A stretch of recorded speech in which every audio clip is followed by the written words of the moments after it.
Patuloy pa rin ang pagtaas ng bilang ng mga taong nasasawi sa Gaza dahil sa walang tigil na labanan sa pagitan ng Israel at Hamas. Nariyan pa ang nakaambang pag-atake ng Iran sa Israel na nag-ugat sa pagkamatay ng pinuno ng Hamas na si Ismail Haniyeh. Pag-atake na maaaring maging hudyat ng mas malalang digmaan sa Middle East kasama na ang suporta ng mga kaalyado nitong mga bansa. Kasunod dito ay ang matinding panawagan para sa ceasefire deal na matagal nang isinusulong para sa tigil putukan. Sa dami ng mga nangyayari sa Middle East ay ating talakayin ngayon ang mga kaganapan sa tila mailap na kapayapaan at mas lumalalang sitwasyon ng digmaan sa lugar. Matapos ang pagkasawi ng pinuno ng Hamas na si Haniyeh, ay isang matinding pag-atake naman ng Israel ang gumimbal sa isang paaralan sa Gaza. Ayon sa Territory Civil Defense Service ay aabot sa higit kumulang 100 ang nasawi sa pag-atake sa paaralan habang nasa 50 naman ang sugatan. Dagdag pa nila ay isa lamang ito sa sunod-sunod na pambobomba na ginagawa ng Israel sa mga paaralang nasa Gaza.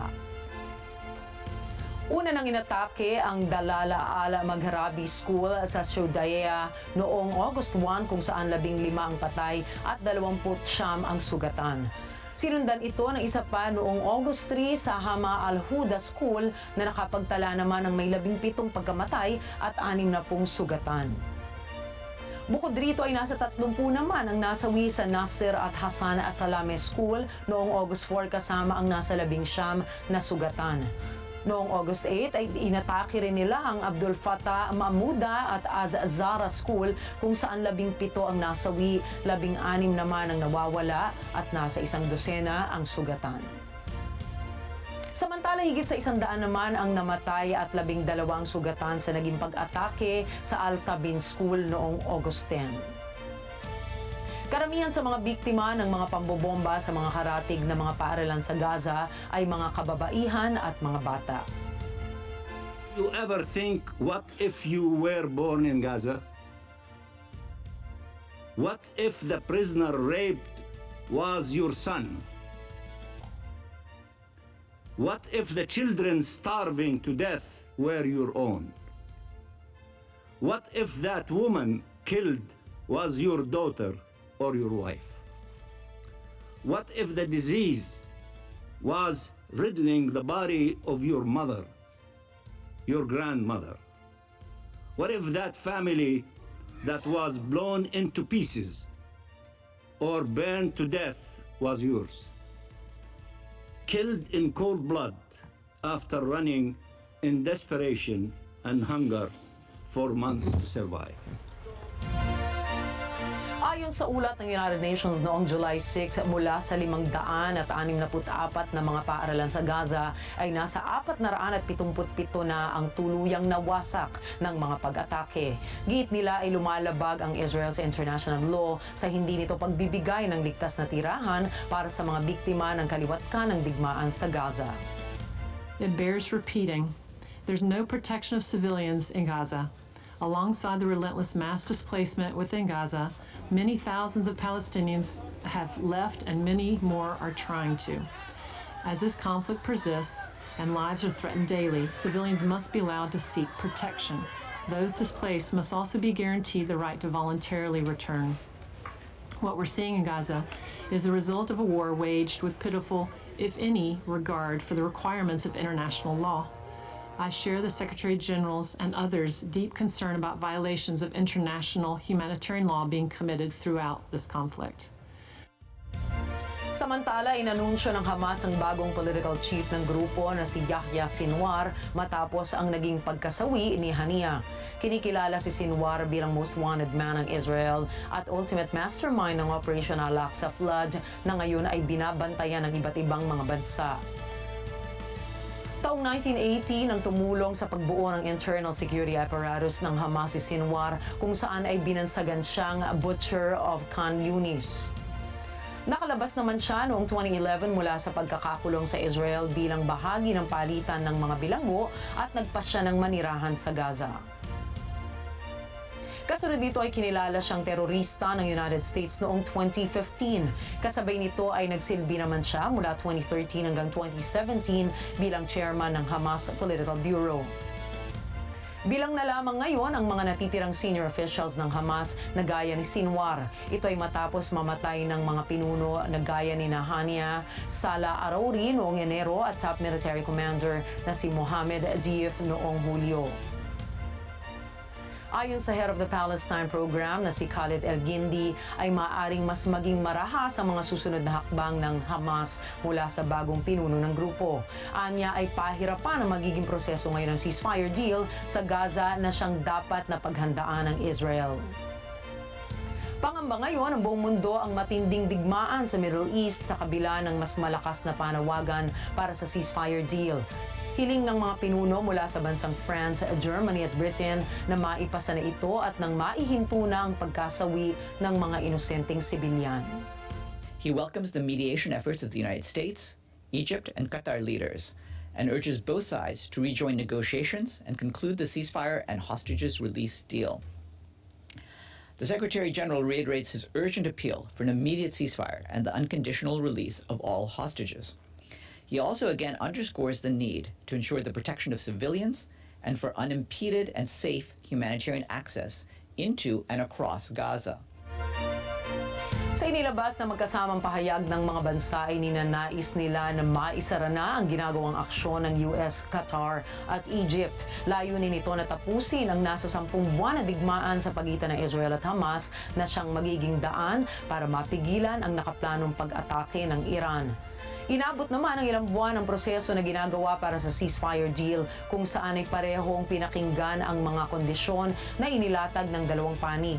Naglalaman ito ng 3-phase plan at kondisyon na palalayain ang mga bihag na hawak ng Hamas mula sa ginawa nilang pag-atake noong Oktubre 7. Sa kabila nito ay nananatili pa rin sa pag-atake ang Israel sa Gaza na nilalabanan naman ng Hamas at Hezbollah. Batay sa inilabas na pahayag ni French President Emmanuel Macron, German Chancellor Olaf Scholz at British Prime Minister Keir Starmer ay kinausap na nila ang Iran at ang mga kaalyado nito na huwag nang ituloy ang pag-atake. Giit nila ay magreresulta lamang ito sa mas malala at madugong digmaan sa Middle East na maaaring maging dahilan para hindi matuloy ang ceasefire. Hinihikayat na rin ng US ang Turkiye at mga kasama nitong bansa na kausapin ng Iran na huwag nang ituloy ang binabalak na pagganti. Ayon sa ambassador ng Turkiye na si Jeff Flake ay hindi ito maiiwasan dahil sa nangyaring pagpaslang sa kanilang pinuno. Gayunpaman ay susubukan nito na hindi mauwi sa matindig digmaan ang gagawin ng Iran. We would hope that at that OIC meeting, the same thing happens that we have been trying to effectuate throughout the last week, which is that all parties that have a relationship with Iran impress upon Iran, the same way that we've been impressing upon the government of Israel, that they shouldn't take any steps to escalate the conflict. And so obviously there are a number of countries with whom we speak who are attending that meeting, who are members of the OIC. We have heard from those countries really a broad consensus in every conversation that we have had that they share our opinion that escalation would only exacerbate the problems facing the region, and so certainly we would hope that countries at that meeting would impress that upon Iran. Babala ngayon ng US na naghahanda na sila sa posibleng pag-atake ng Iran ngayong linggo sa Israel.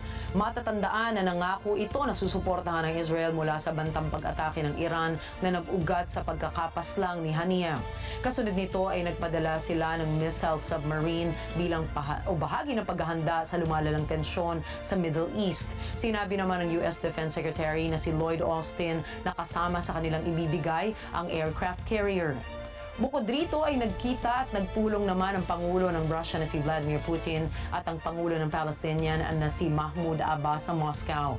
Pinag-usapan ng dalawang sitwasyon na kinakaharap sa Middle East kung saan ay nabanggit ang walang tigil na pag-atake sa Gaza na siyang malinaw na dahilan para sa mas malalang digmaan. روسيا الاتحادية بلا أدنى شك وهناك كانت واضحة كل الوضوح وفيها توصيات كاملة.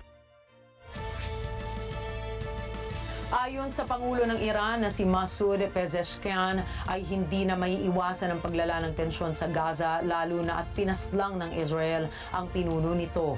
Anya ay mukhang malabong maipasa ngayon ang usapin sa ceasefire deal dahil sa ginawa ng Israel na siyang dapat paghandaan din ng Estados Unidos. We have raised our concerns with Israel And while they indicated they were targeting senior officials from Hamas and Palestinian Jihad, they have an obligation to do everything possible under international humanitarian law to protect civilians. We mourn every civilian lost in this horrific incident and in this conflict. Sa kasalukuyan, buo na ang desisyon at hindi na mapipigilan ng Iran na ituloy ang pag-atake na siya namang pinaghahandaan ng Israel. Bagamat puspusan ang panawagan ng iba't ibang bansa sa Iran na huwag ituloy ang pag-atake, ay naninindigan ito na hindi na magbabago ang pasya. Hinihikayat rin ni UK Prime Minister Keir Starmer si Pezeshkian na itigil ang plano, ngunit bigo itong mapapayag ang Pangulo. Ang inaasam na kapayapaan at tigil putukan sa Gaza ay hindi pa maisak sa katuparan dahil sa tumitinding tensyon. Tila ba ayaw magpatalo ng mga lider ng bansa sa Middle East, habang ang mga kaalyado nitong mga bansa ay abala sa ibang layunin at usapin.